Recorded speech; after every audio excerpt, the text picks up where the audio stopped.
I'm going to expand my remarks from my original intent because of what I've been listening to on the floor, but I really reserve this time to talk about two very significant things that happened back 53 years ago in 1959.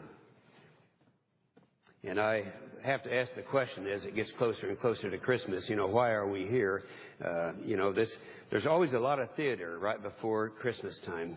The things that we're talking about now, they could well be taken care of afterwards, after we've had to assess the damages of Sandy and do these things. And then as far as the fiscal cliff is concerned, this is something that we've known for a long time.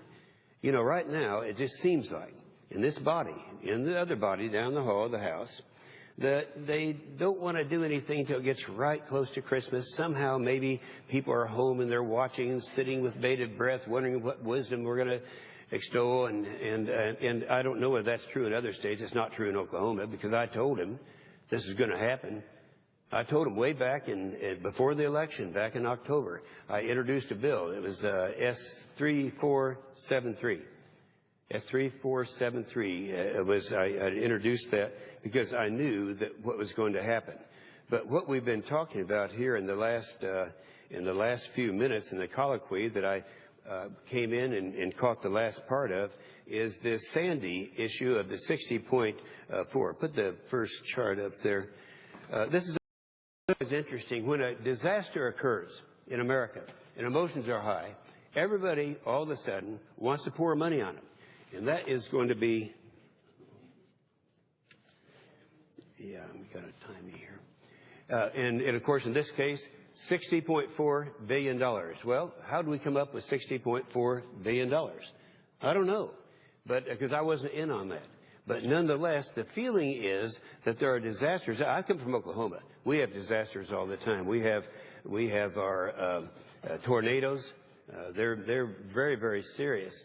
And of course, we take care of the problems when they come up. We do get some federal help, but nonetheless, we analyze what the damages are and what was caused by the particular disaster, and not just use that to open the door and have something in there for everybody. This is what is happening now.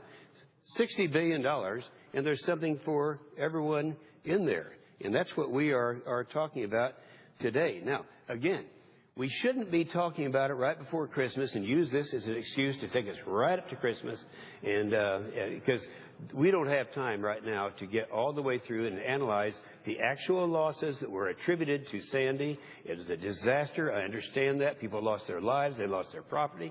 But nonetheless, we don't know. We're guessing right now. Well, how about $60.4 billion? Well, that sounds good. Okay, well, it could be 70, it could be 80, it could be 30. Nonetheless, people who have looked at it, and there are a lot of groups out there. I happened to get this from, it was the Heritage Foundation did an analysis of the damages of Sandy. And we talk about the $60.4 billion.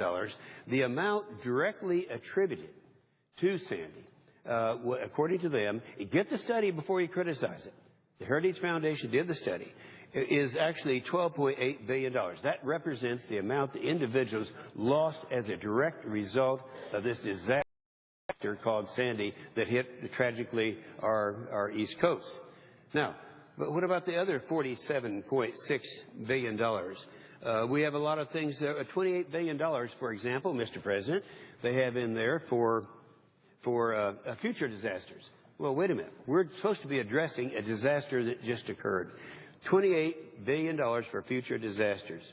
3.5, here's a good one here, 3.5 for global warming. Of course, they always have to get global warming in. That's kind of interesting, Mr. President, because we actually had several debates and several pieces of legislation called cap and trade. And we took them up before this body, and we defeated them. I'm talking about going all the way back 12 years ago. And so time after time after time, the last one was a House bill called Waxman-Markey. It was defeated because people realized that cap and trade would be the largest tax increase in the history of America, somewhere between $300 and $400 billion a year. That equates to about $3,000 for each family in my state of Oklahoma that files a federal income tax return. And so, people realize that that is true. And yet, at the same time, the administrator appointed by President Obama, Lisa Jackson, when asked the questions, if you were to pass any bill here for cap and trade in Oklahoma, would this reduce CO2 worldwide? She said no, because the problem's not here. The problem's in countries like China and India, Mexico, and other places. So, nonetheless, how many people in this body even knows that this president has done through his executive powers? He has spent $68.4 billion on global warming initiatives in the 4 years he's been president. And that is without any authority from this body.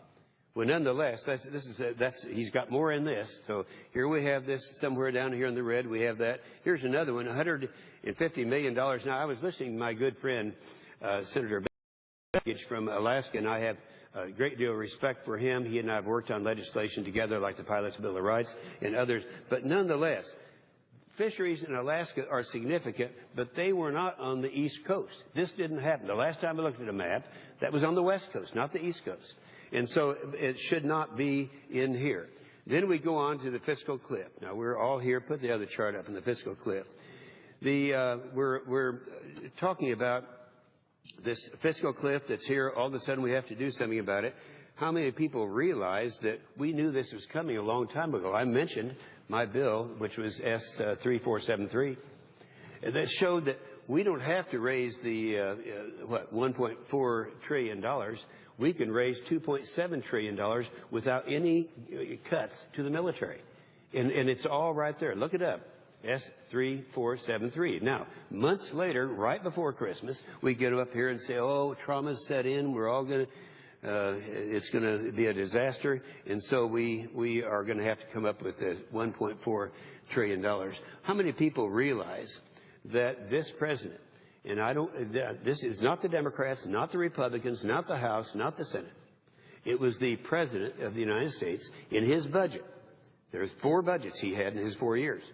He had over $1 trillion of deficit in each budget.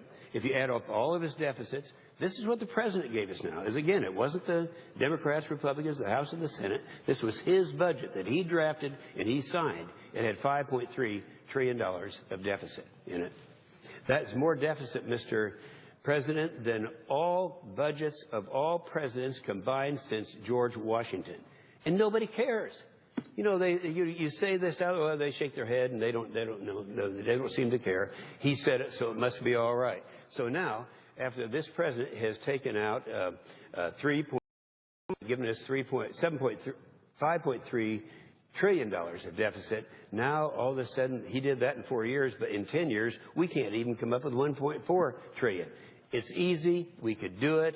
I did it in a bill we introduced several months ago. We knew it was coming, but Christmas is coming too. So we are all lined up to grandstand. I don't mean grandstand. That sounds demeaning. I don't mean it that way. But, when you think about the money that this president, what about the $800 billion stimulus that didn't stimulate? How many people in America, how many members of this body know what that $800 billion was spent for? I suggest not very many. I do, because I made a point to look. There are things that did not stimulate. I tried. Only 3% of that went to roads and highways and that type of thing. But again, he can come up with in one fell swoop, $800 billion, and yet now we wonder, that was all in one. That was in the first couple of months. And now in 10 years, how can we come up with just a little more than that? So anyway, I just want to say that, and while we're talking about the budget, I think it's appropriate to say something else about it, because it was in the budget that was part of disarming America. That budget was put together. I can remember going over to Afghanistan after the president's first budget, because I knew he'd be cutting the military, and I knew if I were over there responding with the tanks going back and forth, and take that down, that we would that people we'd get their attention, and we did. In that first budget, he did away with our only 5th generation fighter, the F-22, did away with our only our lift capacity, the C-17, did away with our future combat system, did away with the ground-based interceptor in Poland. All these things in one budget. That's what that took place. John Kyle is retiring. I noticed that when he made his going away speech today, he talked about